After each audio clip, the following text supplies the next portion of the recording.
So here's a quick tactical tip.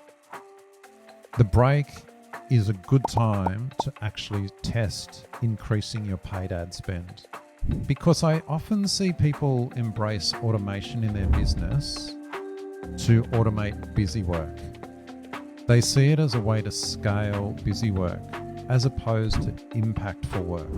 The consultant does all the thinking, the coach helps the client do the thinking, and there's a whole bunch of other helpful comparisons. Hi everyone, welcome to HubShots episode 305. Now we're going to call this the end of 23 HubSpot bumper episode because it's been a few weeks since we've had an episode. So Craig, here's what we're going to dive into. We're going to think about how we're going to prepare for 2024. We've got some quick shots, some things that we've noticed. We've got our marketing, sales. We've got lots of sales tips. And we have training as well, lots of training. And so I think the big thing is with this episode is there is a lot to consume.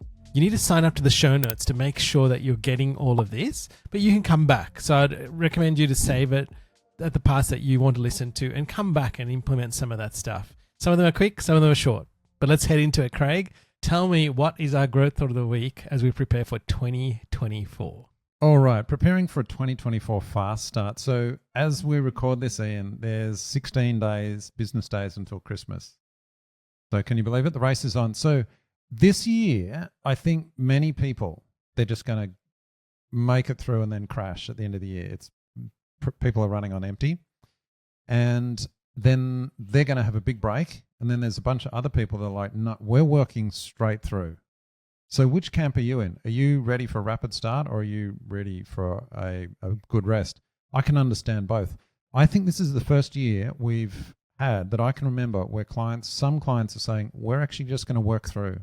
We'll take off the public holidays, but no one's taking a big break. We're powering on. And there's a couple of reasons for that. One is it's a stark contrast to last year. Do you remember like last December? In Australia at least, it was like people were checked out by early December. They were like, no, they were I'm actually. here. Yeah. And then mid-January was the earliest you heard from them. It went Correct. really dead. This year, total opposite. Everyone is powering through to the end of the year and some are just powering on. So this is the first year half of our team will be working through. Can't remember it happening. So that's a sign of the times. Why? I think two reasons. Increased competition, of course, and also a lot of opportunities around. There is more demand than there is supply in some sectors. Correct. Won't go into it in this episode, but I've got a whole separate video we're talking about that. Some areas of IT, cybersecurity, all of that, too much demand, can't keep up. But the second is the competition. And whilst AI, everyone talks about AI, it's almost a cliche, you can't deny it. Companies are focusing intently on this. How do we get rid of human capital, replace it with AI? How do we streamline processes? How do we reduce waste?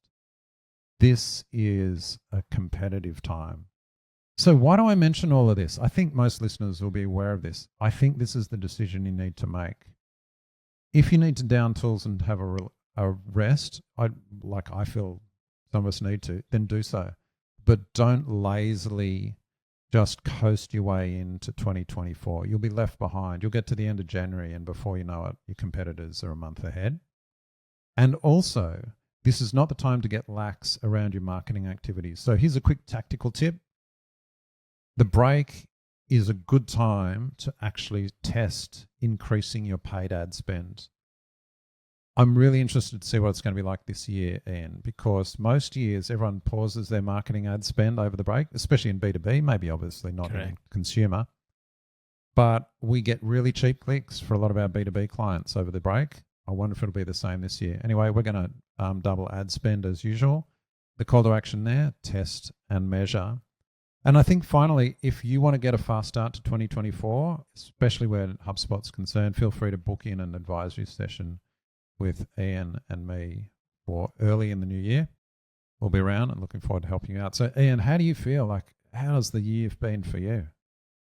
Well, to be honest, Craig, I've actually fitted in a few holidays, you probably know, and I think you have too, but I've actually been away intentionally. I'm about to go away again from a holiday that we booked back in 2020, so I'm looking forward to that.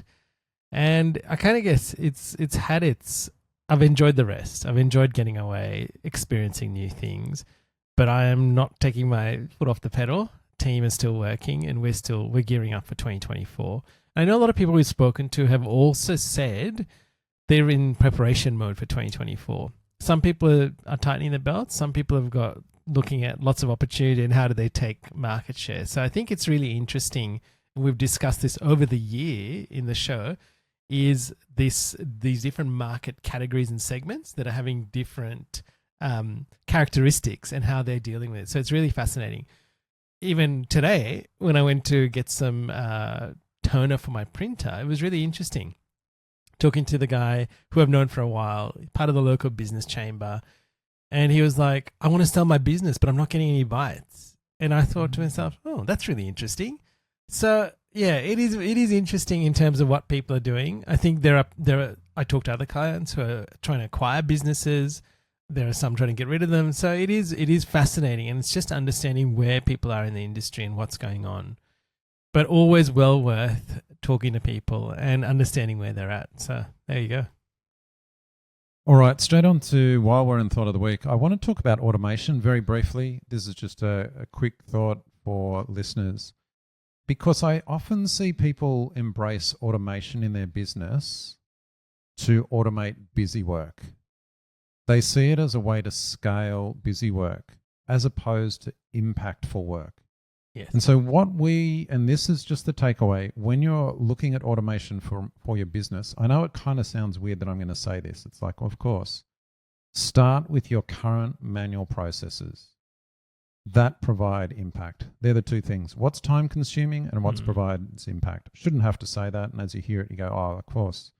You automate those. And we've got some examples we're going to go through in a second. What not to do: automate all the busy work. So what's busy work? Sending outreach emails that don't work. So they'll often go, oh, we're going to go into sales automation. And what does that mean? We're just going to spam people.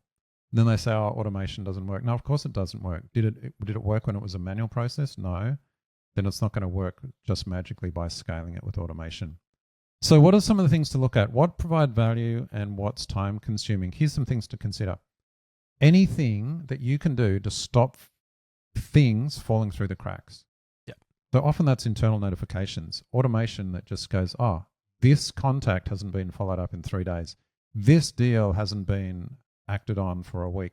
Okay, send an internal notification. That's automation in a way. It's actually just notifications.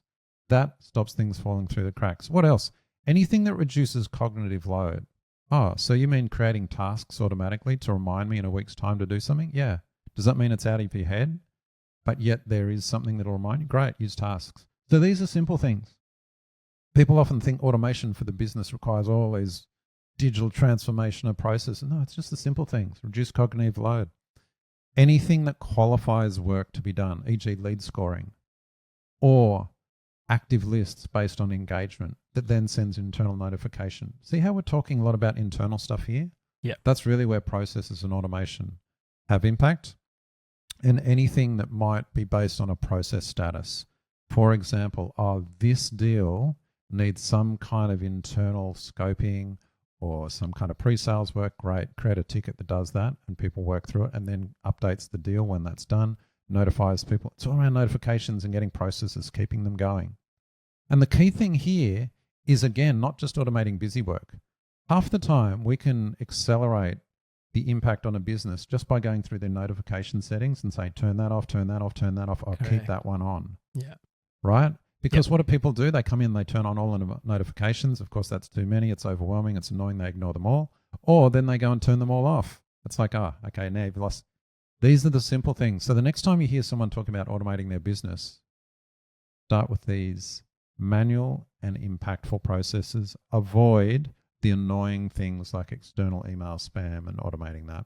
Does that make sense, Ian? It does. Have I explained that well? Yes, you did explain that well. And I love the one about the cognitive load, because I don't think people are aware about the cognitive load on themselves when they're getting all these notifications. So one of the things that I did a few years ago, being a part of a mastermind, was to turn off all the notifications on my phone, or to be very intentional about not getting those notifications or scheduling them, right? So I only look at it at particular times, but I don't have a constant binging on my phone happening. And therefore, I'm able to do work, and I've just gotten used to knowing there are certain people I want to let notifications through if there's an emergency, like my family and yourself. And then there are others I just go, I'll just do it later this afternoon. I'll do it while I'm having my lunch. So just understanding even that can make a massive difference to your day. And I'll just say one thing about the automation, right? I was talking to someone not so long ago, and they said, this is where I want to get to. I want to be able for the system to just get on the call and do my stuff, right? Thinking that they were already using all the tools, only to discover after we couldn't do certain things. I said, so just show me what you're doing now. And they were doing the manual process, right? But they had this idea of nirvana, of the system being able to automate their whole workflow and process, only to realize that you can't, because it still takes us to do stuff. And I think just understanding that, I was like, okay, well, let's just do this now to get some of this off your plate, and then we'll go into the next steps. And I think just bite-sized chunks, that's the thing. What is that one thing that you can change today that will make a difference? So you don't have to chew off the whole process, just one thing. I think that's exactly right. And you've highlighted a good example. We've had clients who say, oh, look, we want to add automation to the business that when it goes from this deal stage to this deal stage, we want to automatically enroll them in a sequence that takes them through these 3 emails and follows them up and all of that. Like, oh, okay. Do you actually do that manually at the moment? No. Oh, do you do any follow-up at the moment? No. Oh, well, let's just get one thing going and then we can automate it. But you see what they've done? They've jumped into adding new stuff that they're not even doing now. So they think that's what automation is. It has to be new stuff. And I think what you and I are saying is just start with the stuff that you're doing now that you know is impactful. That's right. Okay, on to our quick shots of the month, should I call it? Or the week? I know. So much to go through. So much has happened. All right. So what was the first one, Craig? We've been testing short form videos. So for listeners and viewers on YouTube and other channels, you may have noticed our kind of episodes have kind of gone to monthly. Not really by design, it's just life gets in the way. But we've been doing a lot of short form videos. Just when we have a quick 10 minutes here or things like that. They've been really successful. Instagram page has gone up. YouTube channel has doubled in a month or so. So we've gone over 3,000 subscribers. We're like, oh, that's interesting. The short form's definitely there. And our Threads account, which I've just been kind of testing, they're kind of taking off. So there's a real push around short form. Now, this shouldn't be news to anyone, but I think what we've also seen is that our YouTube longer form videos have dropped in views. We'll go through this in a future video, but I'm assuming that's because there's so many tools that summarize videos now.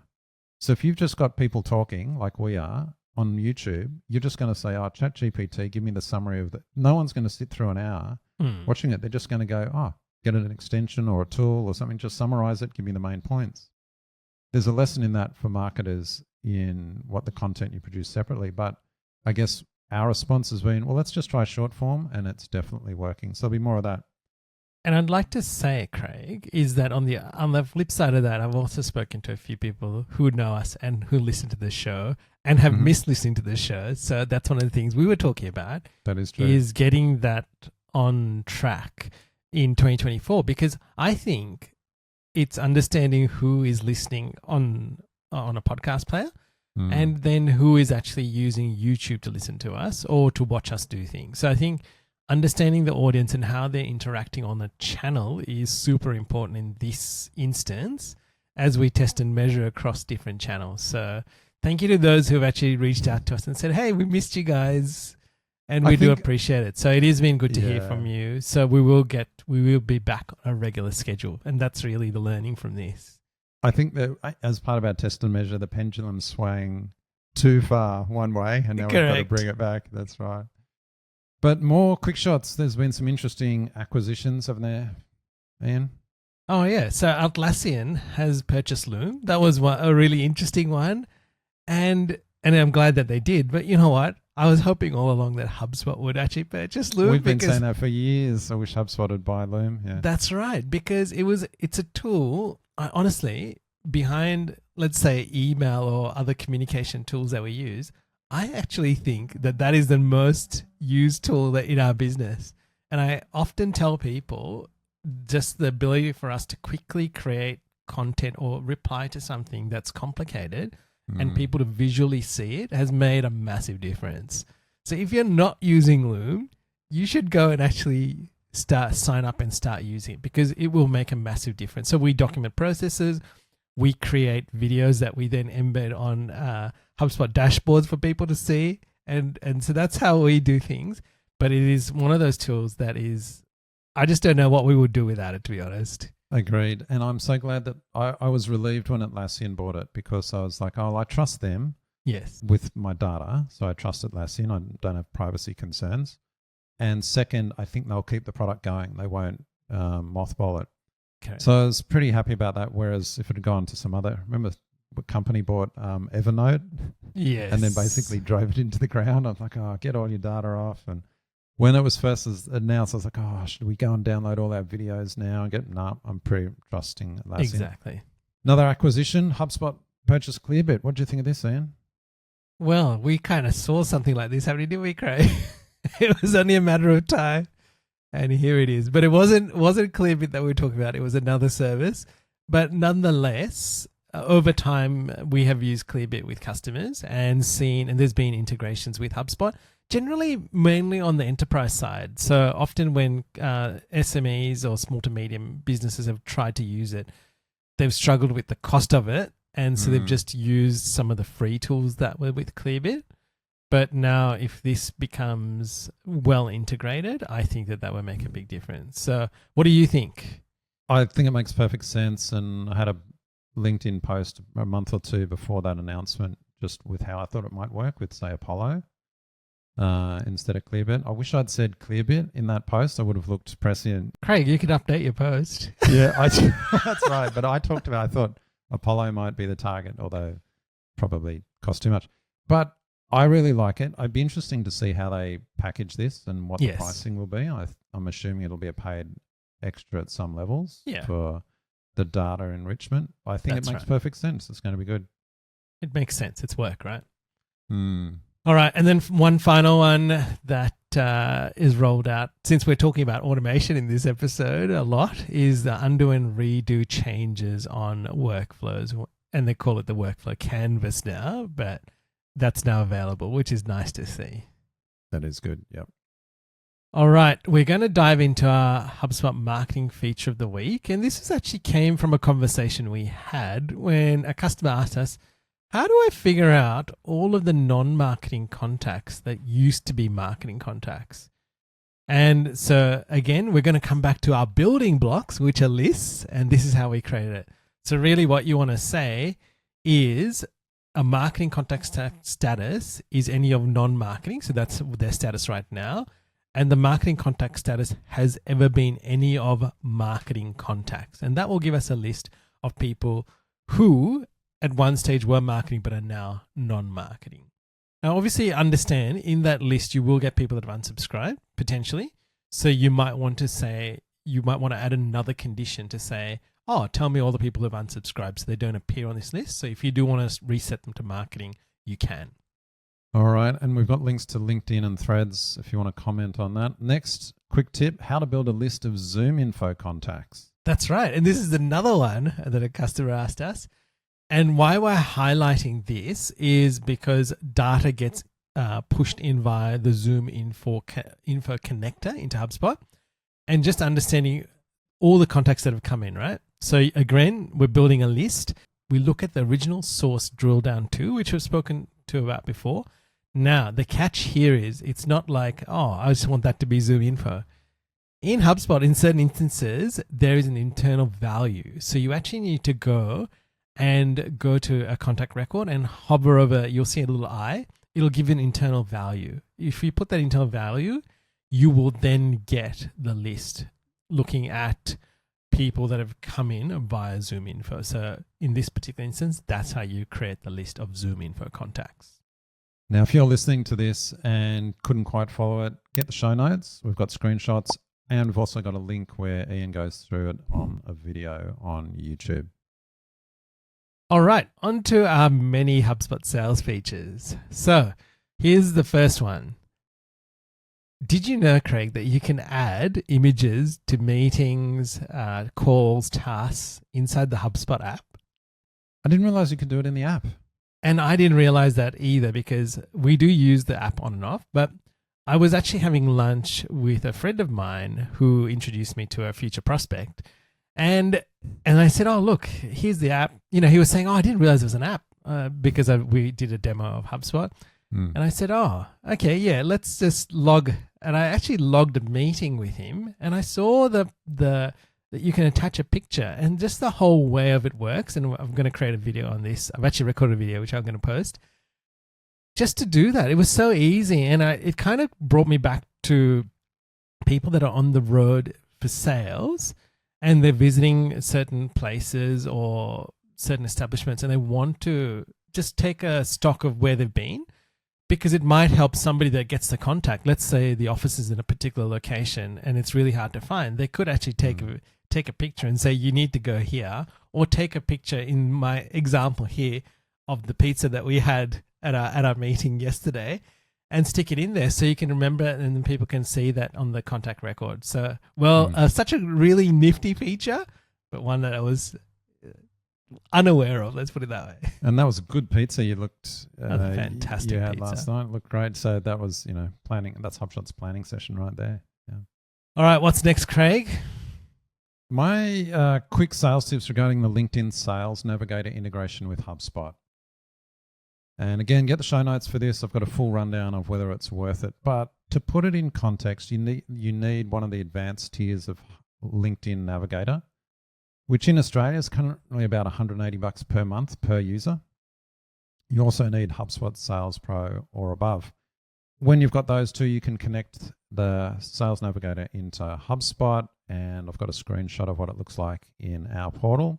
It'll give you a Sales Navigator pane on the right-hand side for a contact or company, and then you can connect there, you can send emails, and you can basically do outbound, I'm going to say, to LinkedIn. Now, it won't pull back messages. So in the show notes, I've talked about the pros and cons, because this is useful if you're initiating conversations and you want to log them into HubSpot as activities, as you should be. Whereas often we've found companies, they're in Sales Navigator itself, making the connections and then recording what they're doing in a spreadsheet so that they can later report on it. Well, do all that in HubSpot. And I've got a video coming out about this in the next week or two where I'll walk through how we do it in our portal. But the cons are there's no flow back from Navigator in. So if someone replies to your email, that doesn't come back into HubSpot. You've actually got to go into Navigator. And so that's frustrating. And there's a few other things that it's kind of limited. Look, it's okay. It's not a no-brainer must get it. It's okay, and it's expensive for what you're getting with Navigator anyway. But here's the thing. I think this is just the start. We're hoping, and HubSpot has murmured that they're working with LinkedIn to improve this connection. So what we're looking forward to seeing, hopefully, is if there's messages in Navigator that comes back, and you'll see it in HubSpot, automatically getting logged into HubSpot. I'd love to see that. Hope that happens. And just general updates. I'd love to be able to trigger a notification in HubSpot that said, oh, that person that you requested a connection to has connected. Oh, great. Notification. Back in HubSpot, I'll send them another message so you can stay within HubSpot as much as possible. Anyway, is it worth it? For sales reps that are doing a lot of outreach and connecting on LinkedIn, I think it is. But if you're just a casual user and just after a little bit of help, it's probably not worth your time and Totally money. agree. And here's a little tip, Craig, that I discovered is you would see those little buttons just below your contact details, and they're the default ones. You can rearrange those buttons. So if you're doing a lot of stuff on LinkedIn, you can rearrange those buttons and put the log LinkedIn message, which we did in one of our trainings, have that button visible so you don't have to do 2 clicks. You can just do one click. Where do you set that? It's just on the more, Craig, just the last button on that left-hand pane. If you click more, you can rearrange the buttons and have the LinkedIn message button show up there as opposed to one of the other ones. Oh, tip of the week right there. Thanks, Ian. So I did that for one of our customers who log a lot of meetings because they visit customer sites, and just instead of them doing 2 clicks and trying to log a meeting, they just did that, put that button in so you can log it, click it and log once. Nice one. All right, the next thing we're going to do is trying to understand, people want to see, well, tell me who created these contacts or which user created these contacts, right? So this is mainly for people that are manually adding contacts in, or if they're being loaded in, and how they're getting in. So did you know that there's actually a created by user ID on every contact, probably on every company too, and that tells you who it is. Now, this is similar to something we talked about before, where it has a little I symbol beside it, meaning that even though it shows your name or the person that created the contact, internally it's got a different value. So you need to hover over that to find the internal value if you plan on building a list to figure out who has created those contacts. And that's what you need to do. Otherwise, you're going to get an empty list. Nice. Let's keep going with the sales tips. And now on to template performance. Did you know there was a template sales content analytics? I didn't know that, Craig, because I always struggled because I knew I could get sales analytics on sequences, but not on templates until you uncovered it for me the other day, and so I had to put it in the show notes. Okay, when you say I showed you, what you mean is Tara showed me, right? And then I showed you, right? Anyway, it was hidden under a little button, but it is also in sales analytics, and so the two things here to understand, right? Just understanding how the template is performing. So that's just on an overall basis in terms of the sends, the open rate, the click rate, and the reply rate, right? So those are key things. And then the second one is delving further into a user and how they're using those templates and to see which one's performing. And the key thing is here is if people are not using sequences and they're using templates often, is to understand which templates are working, and maybe people have got their own templates that we can't see because they're just using it themselves, and you go, hang on, that's working really well. So just opening up the conversation to say, hey, what is that template? And are we able to share it with the team so that we can all benefit from what you're doing? This is what the sales analytic uncovers. It's like, how do we collectively become better by sharing things that are working? It's great. By the way, for eagle-eyed viewers, you can look at the problem with percentages. One of the ones in your screenshot, there was one send. Yes. That email was opened 33 times, probably sitting in an Outlook inbox, getting triggered, going through the inbox. Correct. And so that had a send to open rate of 33,000 or 100%, 3,300% open rate. Correct. It just shows you the trap of percentages. Make sure you show the numbers as well. Exactly right. It keeps going. Sequence sender score. What's this, Ian? And so this is a follow-on from that, talking to customers and trying to understand which sequences are working. And so this highlights to us, based on the person, which sequences are working, right? Now, you'll see in HubSpot, they have a sequence sender score. So it's good, fair, or there's nothing there because it doesn't have enough data. But really understanding here what is getting replies and I guess bounces is the other really key metric that we're trying to understand. Is data good or bad if they're sending sequences, right? Mm-hmm. What was really interesting on this particular report that I discovered is that there were two people sending the exact same sequence, right? But getting massively different reply rates.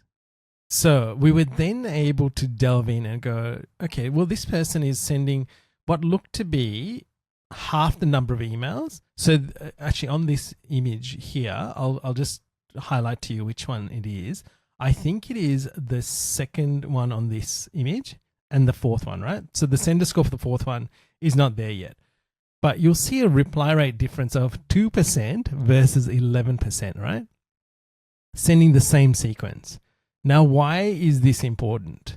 Because we discovered the person who is getting the 11% reply rate was actually spending more time understanding the customer or the prospective customer and then personalizing the sequence to suit them, therefore getting a better response rate.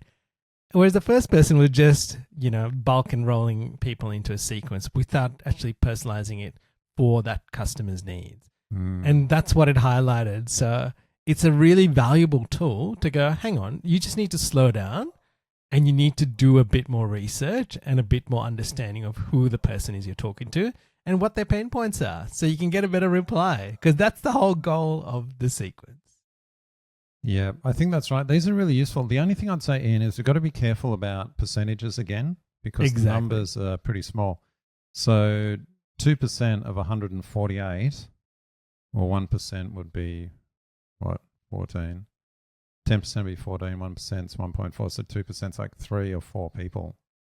So that's small numbers, whereas 11% of 72, that's probably going to be about 8 people, I'm guessing. Yeah. So they're still small numbers, but I think when they're that different, that it's probably worth looking into. But I'd love to see these percentages when they get to, say, thousands being sent rather than hundreds. So really good report to look at, but also just keep in mind the trap of percentages. All right, what's our workflow feature that we're going to talk about in HubSpot? Nice. So you've got manually triggering SMSs to contact. Exactly. So with this, we are using the Cinch Message Media connector. And this came about because a customer wanted to trigger SMS prior to events, and they wanted to do it to the people that have said they're coming. And I guess as they get close to the event, certain people reply and say, oh, I can't come, and so on. So they wanted to manually trigger this. So we created a simple workflow that says the enrollment trigger is that they've got to load the list or individually select contacts, and then it just sends an SMS, right? And they use it constantly because they go in and edit the message and then they enroll people. But it's worked fantastically for these small events that they've been doing, and they're able to continue to talk to people. So it's worked really well. And we have essentially created one for each person that's going to use it, so that the people aren't overlapping. Makes it easy because then they don't have to change certain settings. They can just go and edit the text message, and then they can choose the people to enroll, which then sends it. Saves a massive amount of time, creates a really personalized experience. Everyone, feedback from it has been that everyone's like, oh, thank you so much for the SMS reminding me. I'm looking forward to seeing you tonight. That's generally the response from people, because people do get busy, and an SMS really does help them stay on track. We've all received annoying SMS messages, which is easy to think, oh, SMS is annoying. No, it's relevance. So I'll happily get a relevant message. Oh, exactly. Got an appointment here, don't forget. But when it's this sale, selling something, yeah, it's all about relevance. And SMS is a really nice, relevant way to cut through. All right, now we're going to talk about some CMS/marketing features within HubSpot. And so the first one, Craig, what is it? Yeah, block free email addresses. Now, why did we put this in CMS feature rather than marketing feature? Because the second one is around how to stop getting form submits from some locations or some countries. So you might think, oh, they're just marketing things. They're form settings. Yes, they are. But this came up because we've got a big corporate client. They've got a WordPress site. They're getting a lot of spam entries. And they're getting a lot of those free, Hotmails and Gmails. They've done the analysis, by the way. This was really interesting. They looked at, by far the most email addresses they get are people signing up with the free email addresses. Yeah, like thousands and thousands. What they did is they did an analysis. We built some lists based on all the free email addresses. So we had a whole list of everyone that contacts with a free email address. Then we said, show me all the ones that had associated deals. And of those, show us the revenue. And the contribution to revenue from all these contacts was minuscule. It was like a few % of revenue, which meant even though they were the predominant number of contacts coming in were majority free, they had very little impact on revenue. So what do they want to do? Oh, we want to block free email addresses on forms. Like, oh yeah, there's just a setting. You just turn that. Oh no, it's a WordPress form. Okay.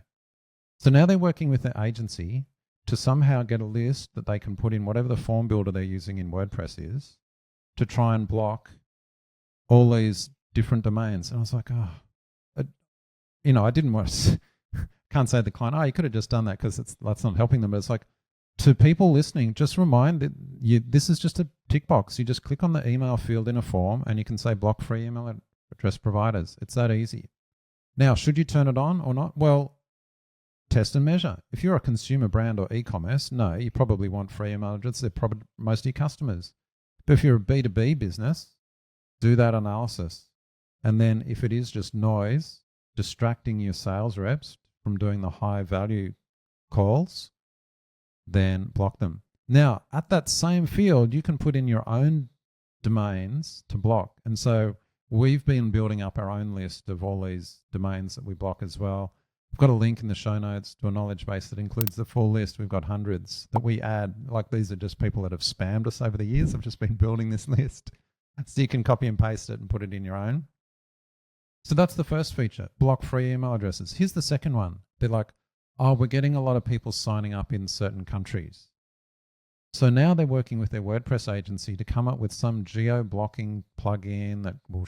And I was like, oh, we just do this already. We've been doing this for years. We just switch out the form for some countries. And I've, again, screenshots in the show notes showing you how to do it. You just use a smart rule.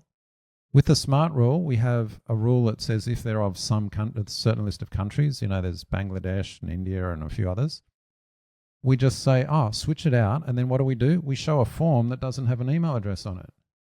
Okay, so they try and submit the form, it just won't submit. Now, caveat is you need to have a setting in your portal that is you will not allow contacts to be created unless they have an email address.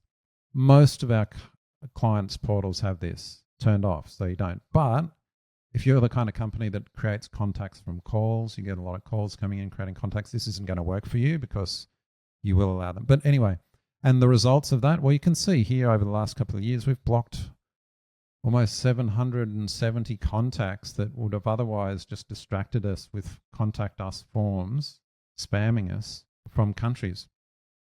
One other caveat on this, we only block them at the contact us level. So if they want to sign up for a newsletter or download assets, fine. We've got a lot of listeners in India, right? You want to download the HubShots framework? Yeah, go for it. I'm not going to block that. But we just found that I don't think we've ever had a valid lead come in on a contact us page from India over all the years. So we just blocked it. There's a whole bunch of other countries as well. So you can set that yourself. You might say, oh, I've never got a valid lead from Australia, so I'll block Australia. Whatever. Your mileage may vary. There you go. Two things. So that's just simple stuff to do in HubSpot. Why have I put this in the CMS feature of the week? Just because we've got a large enterprise client now that is spending a lot of time and money with their agency trying to implement this in WordPress when we could just easily enable it in minutes in HubSpot. So that's why it's a CMS Hub feature of the week. So just to recap that, if you also have Marketing Pro, you can also enable those features. All right, onto our Service Hub item, Craig. What is this? Tell us more about the last message from visitor. Did you know this ticket property, last message from visitor, that's the actual field or the property. What it does is it'll be true if the last message on a conversation was from a visitor. But if it's false, it's one of your agents. So was it internal or external? That's what this will do. So how do we use it? Well, we actually have it as a trigger on a ticket workflow. If someone has replied to a ticket, the client, it sends an internal notification. You might think, why do you need that? Why don't you just use it? Well, we just have backup people. The reason we did it is because often the ticket owner, well, not often, but sometimes the ticket owner's away, say on holidays, and it was closed, the ticket was closed, and they came back, client replied. We just trigger an internal notification so that someone else picks it up. That's just the way we use it. I'm not saying that's a good user scenario, but the takeaway from this is the last message from visitor. That's actually a property you can use, and maybe you'll use that in your ticket workflows. By the way, that was Tara that worked that one out, Ian. Another gem from Tara. Fantastic. Good people, Craig. Good people on your team. Yep. All right. What is our HubSpot admin feature of the week? And we're talking about the HubSpot data model here. What does that show? Or why would people actually even bother looking at their data model, Craig? It's a good overview. And by the way, you showed me this, Ian. I know. You told me about this. I was like, what? This is fantastic. I don't know how long it's been there. Probably for ages. Anyway, I did a little video internally for the team, and then I shared it on LinkedIn. It got a fair few likes as well. So check that out. But anyway, I walk through what it is and it shows the overview of all the objects, how they relate to each other. Objects are things like contacts, companies, deals, activities, sales, emails, etc., tasks. What it does is it shows the relationship between each and very easily shows you at a high level how many records are in each.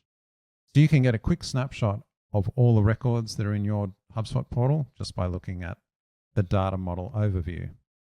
And we did a video called the data model overview. There you go.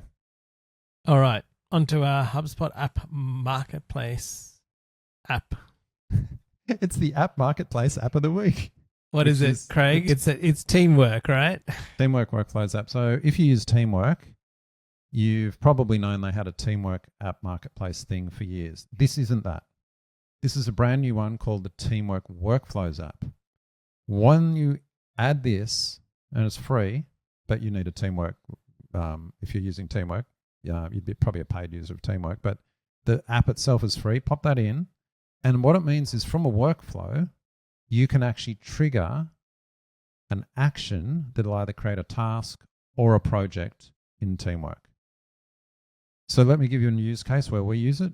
Part of a deal stage is if a contact is qualified, a prospect is qualified, we trigger to create a task in Teamwork. We just have an internal project or tasks around logging time for sales activities. And then if the deal moves to closed won, we just trigger creating an entire Teamwork project because then it gets handed over to delivery. We do delivery out of Teamwork. This is really good. It's limited. I put a review of it on the app marketplace with some pros and cons, and I've actually listed them in the show notes as well. But definitely recommended. If you have Teamwork and you want to get that working with your workflows, this is the way to do it. Prior to this, we used to have Zapier Zaps doing this, which is kind of tedious. This has actually removed a whole bunch of Zapier malarkey for us, so I'm very happy about this. All right. Onto our listener feedback of the week, and this is from Skylar. Skylar said, you cover the topics beyond the surface level, and the documents you also provide are great for reflection. Thank you, Skylar, for that feedback. And listeners, if you don't know, you would probably, if you visit the website or you are subscribed, you would get periodic NPS surveys or surveys on the website. And it is actually very interesting doing that and getting feedback from people. And thank you to those who actually fill that out because it really does help us. And we love hearing from you guys. So thank you. I want to shout out to Mark Binder. Yes. Who also gave us a review. We don't have it in the show notes this time, but there might be some in a future one because we had a really interesting backwards and forwards. We did. Conversation about enterprise software and how service and ticket products fit together and all kinds. It was really good. So shout out to Mark Binder, and he gave us some great feedback. We'll include in a future show. Hey, Mark, thanks for being a listener. All right, Craig, you've got your AI prompt of the week from Midjourney. And so the listeners have a look at the image that is here. But also, they're up to version 4 of their Midjourney prompts and inspiration guide, which is fantastic. It is such a good resource. So I recommend if you haven't actually downloaded it, go download it. There's no opt-in required. So just do that. Okay, what's the thought of the week, Craig? Reading this book called Becoming an Authoritative Coach. So the thought of the week is around consultant versus coach.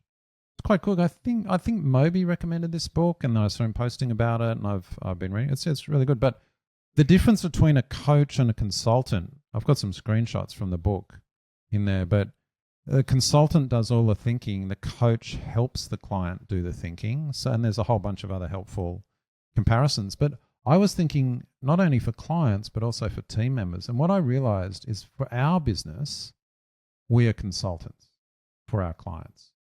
Now, that's not all businesses. Some businesses are actually coaching for their clients, but we're consultants for our clients. However, the way I work with our team is as a coach. So whilst with clients, I might be, I'll do the thinking and get the solution for you and help you get to that. For the team, I shouldn't be jumping to give them the answers. I should be coaching them to grow, to work out how to get the answers. I thought that was very helpful for me, and it just highlighted a bit of a blind spot I had. I think there's a bit of ego there as well. I like to, solve the problem and be, the one that, and I think I got to get over that running a business with the team. We've got to train them and coach them to do that thinking themselves. And the other thing is, because I work with a business coach, I now realize, oh yeah, he's been doing that for me. I'm sure he must bite his tongue at times just wanting to tell me the answer, but he patiently works through with me so that I learn how to get to the solution myself, which is obviously a lot more impactful. So anyway, I just thought that might be useful to listeners as well. Yeah, and I think you shared that with me, I think on a Saturday a while back, and it was very impactful just understanding the difference between the two. So I recommend for anybody who is a consultant and a coach, it's well worth reading the book. All right, on to our quote of the week, Craig, from Nassim Nicholas Taleb. It says, invest in preparedness, not in a prediction. And I like that because thinking back of my lifetime at Macquarie Bank, or Macquarie as it's called, I used to be involved in disaster recovery. I had no idea at the time what that was, but we would actually prepare plans about what would happen in a disaster, which buildings we would go to, where people would sit, what would happen, how would we bring up systems, and how do we keep business running. And at the time I thought, oh, okay, this sounds overly complicated. But it made me realize and told me that that is exactly what this is talking about, is be prepared as opposed to trying to predict something. And I think it's important in all of our business, right? So let's just take, for example, in our businesses, what happens if you lose your email? Do you know what you're going to do if email goes down? What happens if social goes down? What do you do then? What happens if you can't log into HubSpot? What do you do then? I think it's important for us to think about this and have backups in place. So a really simple one, I'll give you an example, is people are often reliant on the internet connection, right? So if you're on a fixed connection, do you actually have a data backup? So I know for a fact when people talk to me, they always say, oh, you can get a better deal somewhere else. But I know that it is critical, because I often work from home, to have a data connection with a backup, 4G backup, so that if anything does fail, I can still continue to do work. And that's the simplest thing that an example I can share with the users is just think of the things, what can go wrong and what is my backup just in case I need to get through this, because it is critical for us to stay connected to get stuff done. I think that's such a good reminder. You know, the way I've been thinking about this is planning strategy for next year. Yes. So people are saying, oh, what do you think the economy is going to do? You know, how's the market going to look? And where do you think things are going? I'm like, I've got no idea. But you know what? I don't care. What I'm doing is I'm preparing for this. And I'm trying to take the approach of a rational optimist. So I'm not going to be pessimistic, but I'm not going to be overly optimistic. I'm going to be like, I think it's going to be tough. I have no idea. But you know what? Here's what we're going to do. Oh, how are you going to prepare? Well, we're going to focus on our sales pipeline, making sure that's we've got adequate sales opportunities. Oh, right. What else are you going to do? Oh, we're actually going to make sure we have processes in place so that the team can scale or they can manage. You know, that's being prepared. It's not about predicting where the economy is going or what what's the next fad, or what do you think is going to happen with AI? I don't know, but I'll tell you how we're preparing. We're doing this, and so I think that's the takeaway. Because this is the time of year where everyone's predicting what's happening in 2024. Oh, I predict this and I predict that. I'm like, yeah, well, good-o. It's interesting, perhaps not impactful. All right. What's our training, Craig? 3 quick trainings. We were on a podcast with Oliver Lopez back, I think, a month or so ago. It was a LinkedIn Live. We had a lot of fun. Correct. We've now just popped that up on our YouTube channel as well, so you can watch it there. The link in the show notes. And speaking of nice, useful YouTube things, Carl Jepson and a bunch of others, including Caleb King, they did a HUG episode on familiarizing yourself with your HubSpot portal. So we've put a link to that. We've put the new link, by the way, because their first link, I think it got taken down for bullying. Do you know how YouTube has these automated messages? Yeah. Where if someone said, yeah, I've had this. We've had videos that we put up on YouTube, and we might have made jokingly like it's a recording of a call, and we'll say, well, I won't do it because YouTube will take down this episode, but we'll make some offhand remark about someone else in the team. Yeah. Maybe it's a joke kind of way. Everyone on the call knows it's a joke, but YouTube listens for those kinds of things and flags it as bullying, right? Wow. Anyway, I don't know what it was, but something flagged the original and it got taken out. Anyway, we've got the new link. Very much worth watching. Caleb King did a great job.